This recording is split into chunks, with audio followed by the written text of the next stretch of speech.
We all have busy schedules, so many of us like to make a list to keep track of things and make sure that nothing gets overlooked. Hello, I'm Betty Hollister, Public Information Manager with the Regional Flood Control District, and welcome to another edition of the Flood Channel from the Springs Preserve. The weather's getting warmer, so many of us are starting those to-do or checklists for spring cleaning around the house.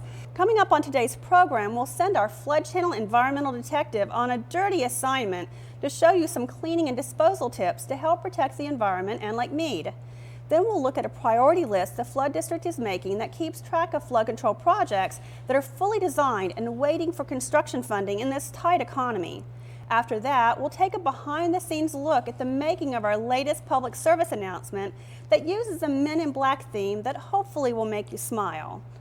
All that and our Flood 101 and Pollution Solution segments on this checklist edition of the Flood Channel.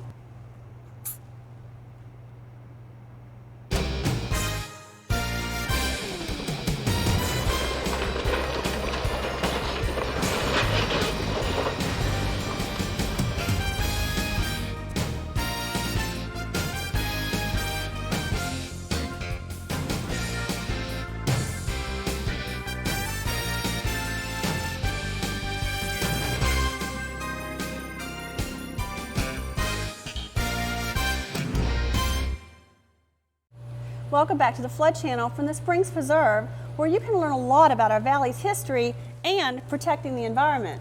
We begin our Flood Channel checklist show by taking you on a top secret mission to discover how to protect our desert land and lake. Special Agent Carrie Ann is on the case.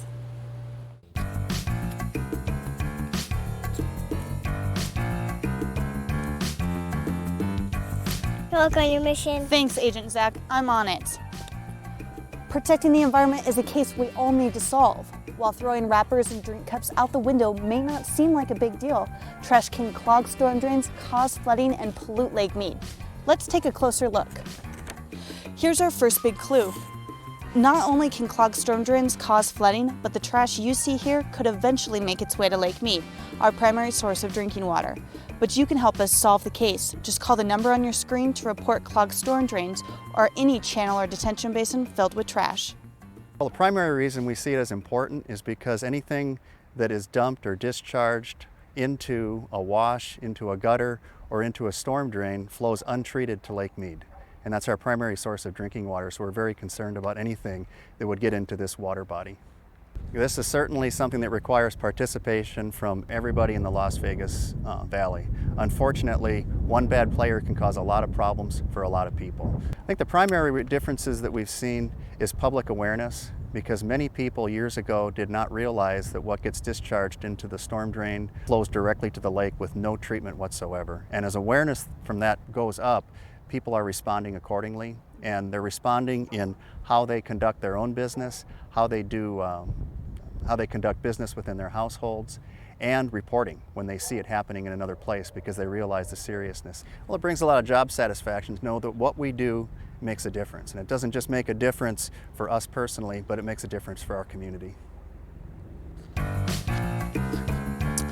Look at that, another clue in our Help Clean the Environment mission. With so many foreclosed homes in the valley, green, slimy, and unattended pools could be a real health problem. Now, draining these dirty pools might seem like a good idea, but if you don't do it right, you could be causing another problem for the environment. So what should people do to solve the case of the slimy pool? Well, I work for a group called Vector Control, and Vector Control, really you're looking at animal diseases as a potential vector. Now, what vector means is kind of like a vehicle, something that can take disease from one thing and transfer it to another. So whether you're talking about a mosquito as being that vector or a rodent being a vector, we do vector control. Over the past 4 years, we have seen a real significant increase in our stagnant swimming pool response, which is part of mosquito control. In fact, in 2005, we had a little over 1,000 pools, which increased to about 1,500 pools in 2007. And then last year, '08, we had over 2,800 pools. So that gradual increase certainly has something to do with the number of abandoned homes. Well, generally, the pool that's been abandoned just for several weeks can become a real mosquito breeding issue. With our heat that we have, any chemical that's in that pool is going to very quickly evaporate, and you're going to have a lot of algae starting to grow, and in that stagnant water you start to see mosquitoes.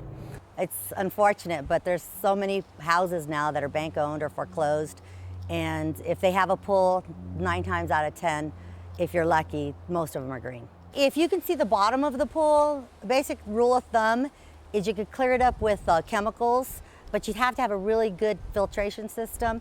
If you don't have that, you just might as well drain it, because it could be pretty costly if you're working with the chemicals. If it's murky, you just want to drain it. It's less cost to the homeowner. It's always best to call a professional. I've had a couple homeowners that have done it themselves and flooded their house because they didn't do it correctly, or they put it in the wrong trap. Because the pump's running, pumping out more water than the pipe can take. So it's usually best to call a professional. Well, if a homeowner decides they want to do it themselves, which I usually discourage, they want to definitely make sure they go through the right steps. There's a lot of things involved that you don't think about. You want to turn your main breaker off so you don't have your pump running when the pool's empty. If you have an automatic water fill, you want to turn that off because you're filling your pool as you're draining it. But you just take it out to the front. You got to find your P-trap. Sometimes it's difficult to locate because of the rockscape. Sometimes they're in the garage. You just got to kind of look for that first and then go with the rest of the setup. Well, when you see people pumping their pools into their streets, it is illegal for many reasons. One, including that it is harmful to the environment. You have an enormous amount of water. I mean, some pools are upwards of 20,000 gallons that are essentially just going wherever that water wants to go once you've just drained it. And that could be a neighbor's yard, that could be down the storm drain in areas that it shouldn't be going. It's a pretty hefty fine if the city catches you. But if it goes down into the storm drains, again, it goes to Lake Mead. It'll contaminate the water. You've got chemicals in the pool. If it's green, you've got mosquito larvae. It's just something you don't want to do for going down the storm drains. Well, some of the chemicals that are in the pool obviously are chlorine. You got acid. All pools have conditioner in it, which is cyanuric acid. A lot of the pool water has a lot of minerals because of the copper piping in the home. So sometimes you'll throw a chemical in there to try to neutralize that. So, eventually over years, you got a conglomerate of chemicals in there. So you want to dispose of it properly. One of the things that we see working in vector control are a lot of neighbors who peek over their fence at their neighbor's yard, notice a green swimming pool, and then call our office. So what we have set up is a mosquito control hotline, which is 759-1633. And we take thousands of calls every year on that line. You definitely want to call the health department. If you see a green pool, just call them right on. If you call the city, they're going to just turn around and call the health department. Mosquitoes are really bad. We all know about the West Nile virus. You don't want that. Algae and mold is always an issue for people with respiratory problems. So that's another thing. Well, as you know, West Nile virus has been a community concern since 2004.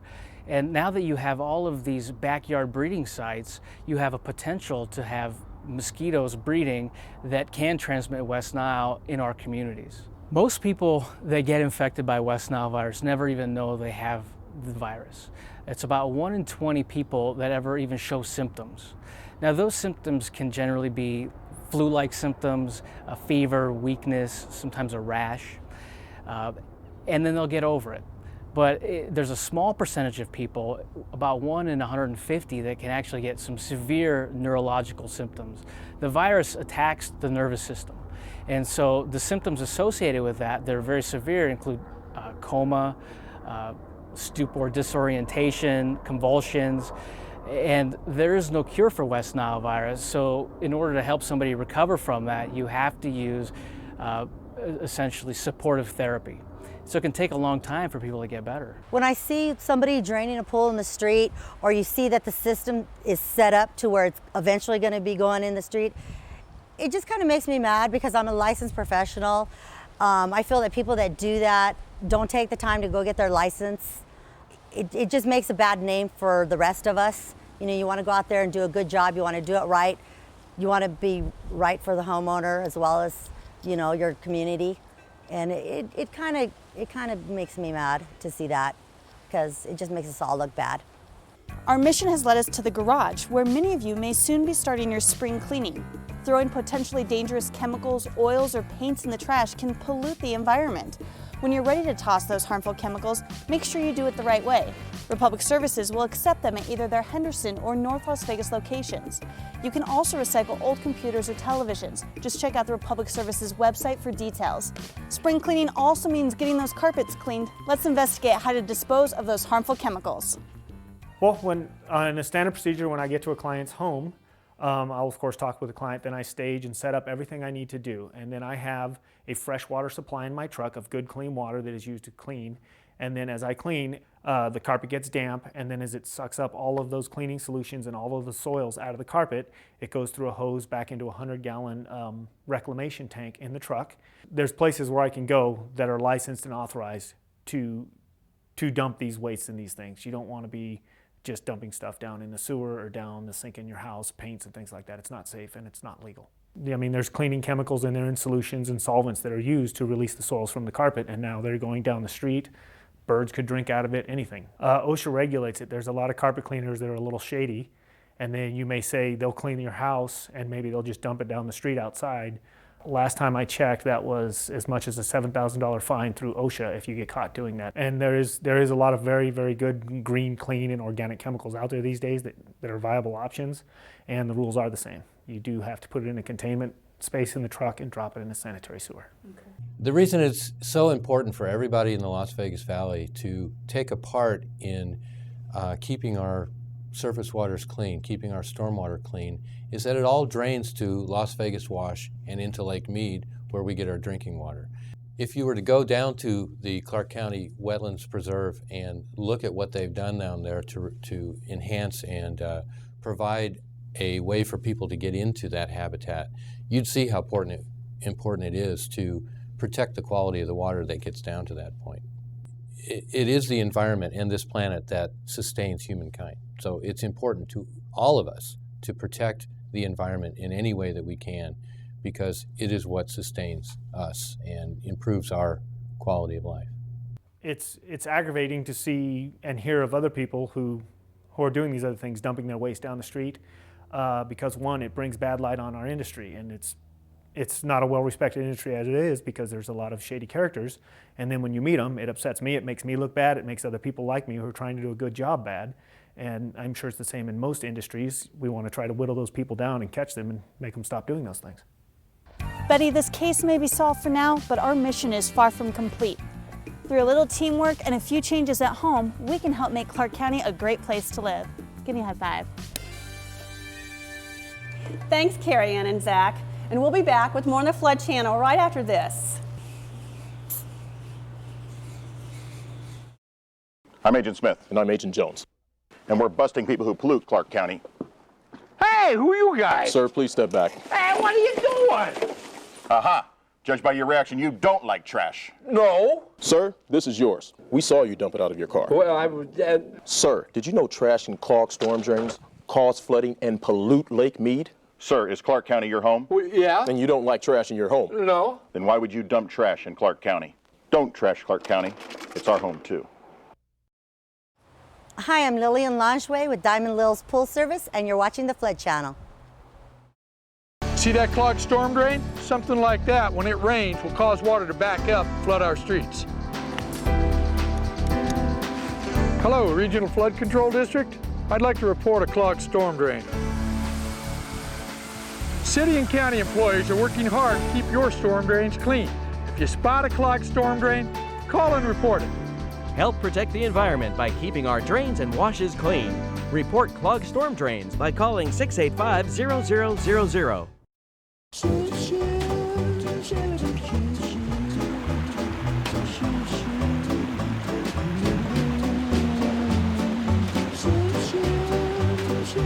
Don't press your luck. Steer clear of floodwater.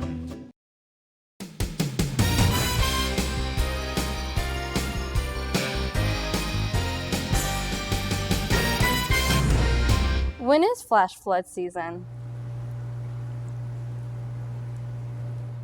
Flash flood season in southern Nevada is July through September, but history has shown us that flash flooding can happen in every month of the year, not just during the hot summer months. So remember to always be flood safe. Welcome back to the Flood Channel. The Flood Control District's mission is to design and build flood control projects to minimize the flood risk. These projects cost millions of dollars, so how is the tough economy affecting our progress? Carrie Ann checks out how to get in line. Thanks, Betty. Since 1986, the district has built detention basins and channels throughout Clark County. Today, just 1 mile of channel can cost almost $7 million, and a detention basin costs even more. But tough economic times and budget constraints have left many organizations with less money. That's why the district has had to put new projects ready for construction on a waiting list. So what's the plan to get those projects built? 3 years ago, we did some financial planning based on what we knew up to that point, and we had anticipated to go out for bonding in the tune of $300 million in the next year. Our revenues are 10% or more down from what we had anticipated. The national bonding market for municipal bonds is not that attractive right now as far as the interest rates. While we're still planning to go ahead, we're hopeful that when we go and try to sell the bonds to the banks in the September-October timeframe of this year, that we'll get some good interest rates and go forward. Bonding is, in simple terms, I guess, like a home mortgage. It would be like a 30-year loan that we pay back the principal and interest to a bank. It gives us an opportunity to get additional cash to build projects to protect life and property. We bond because there's more projects ready to go out to construction than we have resources available. If we just did this all under a pay-as-you-go scenario, it would take a long time to get these projects in the ground. Well, this is the Lower Flamingo Detention Basin site. It's located at the northwest corner of Tropicana and Decatur. This is really a great site for a detention basin because we have 3 washes that come together at this site. 1 small wash from the south and 2 washes that come in from the northwest. They all converge right at this one location. So we can build 1 detention basin and store flow from 3 different watersheds. This is an 80-acre site. About 26 acres of the site will be used for the detention basin. We're actually reserving 7 acres at the west end of the site for the Las Vegas buckwheat. There's a population of Las Vegas buckwheat on this site that we're trying to preserve. Some plants that will be impacted by the construction will be transplanted to this 7-acre portion. Every project in our plan is critical. We're trying to implement our plan uniformly throughout the entire service area, which is the entire Clark County. The projects that come in are on a first-come, first-served basis because nobody can tell us where it's going to rain next. You know, and that's the only fair way to do it is first-come, first-serve. In that we're going to knock these out as quick as possible, and hopefully we're successful in bonding so they all go to construction within the next year. We have a number of projects that have been designed. The entities have come to the Regional Flood Control District for funding. Our board has put those projects on a priority list so we know which projects to build when funding becomes available. This project is one of those projects that's on the priority list. It's in line for funding. Well, actually, this is going to be a multi-use facility. We're going to not only have a detention basin here, but we're teaming up with Clark County Parks and Recreation to build a multi-use facility. A park will be built here as well. There'll be soccer fields in the bottom of the basin, and then around the outskirts of the detention basin, there'll be parking and other park amenities, picnic tables, and things of that nature. Our detention basins are dry 95% of the year. They're only used really when it's raining, and so it makes good use of that extra space if we can use it when during dry conditions. So we don't have a problem using parks, putting parks in detention basins. We're concerned about public safety, and we need to make sure that people know to get out of the detention basin when it's raining if you're playing on the soccer field.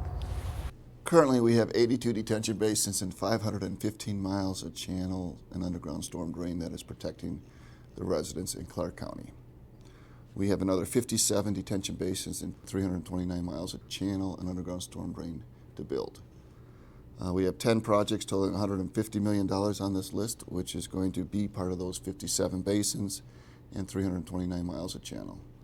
That helps us get closer to reducing the flood risk to this community. It's important for us that we do all these planning and we have these master plans. We have lines on pieces of paper but those lines don't protect life and property. It's the projects in the ground that protect life and property. You know, these are very difficult economic times that we're going through, not only in southern Nevada, but nationally. These projects are designed to protect life and property, and we can't go forward without getting the resources. But we're not the only ones in this boat. The whole nation is in this boat, talking to other flood control districts and other counties across the nation. We'd like to do more in a shorter period of time, yes. We are playing with the cards we're currently dealt, and that we're going to do these as quick as we can. But there are so many competing priorities for funding out there that it's going to be hard to go forward. At the same time, what we've done internally to our staff is we've cut back quite a bit on some expenses to try to get us through these times, because we want the majority of the money that we receive, 90% or more, to go to either build projects or pay off past loans on projects. So we're committed to that, and we're going to continue to be committed to that in the future. We're looking at any source available to provide funding for these projects. We have the sales tax coming in, but we're also looking at outside financing to try to get these projects under construction. The projects don't really do us any good when they're on the drawing board. They're just lines on paper right now. We really need to get them out into the community, get these projects constructed so that they're providing some flood control benefit for the community. Of course, the district's #1 priority is to continue minimizing the valley's flood risk. Careful budget planning and competitive bids for new construction are two ways the district is already helping stretch flood control dollars. Betty, I think my checklist is complete. Thanks, Carrie Ann. Coming up after the break, we'll take a behind-the-scenes look at the making of our latest public service announcement. Stay right there.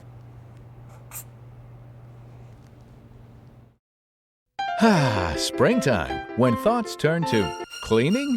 Hey, it's great you want to clean out your garage. Just be careful where you dispose of things like old paint, batteries, pesticides, weed killer, and other potentially dangerous chemicals. Many things can be left out on recycling day. However, dangerous pollutants must go to a recycling center for proper disposal. Never dump into a storm drain. It may end up polluting Lake Mead, our primary source of drinking water. Learn more at lvstormwater.com. Brought to you by the Clark County Regional Flood Control District.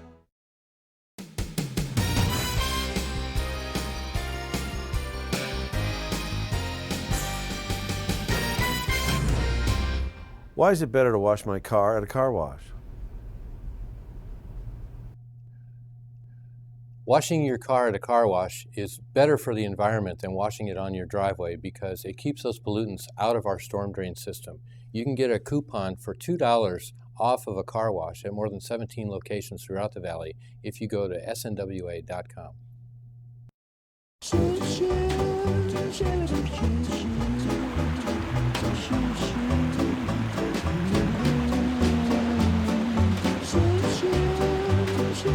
Don't press your luck. Steer clear of floodwater. I'm Agent Smith. And I'm Agent Jones. And you're watching the Flood Channel. Public service announcements are created to raise awareness and educate you about specific issues. Over the past several years, the district has produced campaigns that have creatively talked to you about flood insurance, flood safety, and protecting the environment. We try to use humor where we can to hopefully make you laugh, but also remember our message. They say you catch more flies with honey than with vinegar. Our latest commercial uses a little of both.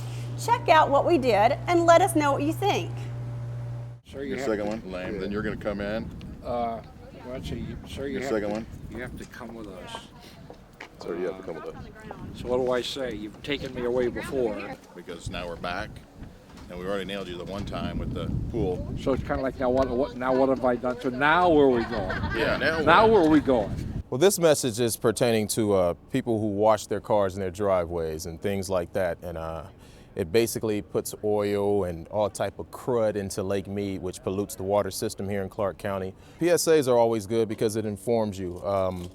When you see it on TV, it gets in your brain cells. Whether you know it or not, you'll think about the commercial and it may stop you from actually doing something that you were going to do. Well, shooting this PSA, I'm going to say that we're really worried about our environment and how we're taking care of it or how we're mistreating it. It's really about grabbing the attention. I think if it's too dry, You know, a lot of people aren't paying attention to it, but if you got some kind of a comedy flair to it, I think definitely, everybody likes to laugh, so, and they want to see it, and I just believe that, that's probably the best way to handle it. My role as the cameraman, kind of like I interpret what's written on the script, and I visualize in my mind what camera angles, what shot varieties would work best to tell the story. And my job is to just try to put the pieces together like a puzzle. And when I'm shooting, I'm also thinking in my mind, how is this going to edit? So, so that's the advantage of being a shooter/editor, is I can kind of predict what's going to work best. Mm-hmm. And they're saying we're back. Mm-hmm. Right, yeah. There's no need for me to say, hey, who are you guys? Okay. That's right. You need to see what angle is better for this with the sun going through the windshield. So it might be coming up this way, it might be coming this way. What makes a good commercial is something you don't want people to just to scan by when they're flipping through the dial. And what we've accomplished here is we get funny situations that are eye-catching, and I think that'll make people to take pause and take a look. And then once you get them hooked that way, then you got a single message that really that they can really understand. 3, 2, 1, action. Oh boy! What have I done now?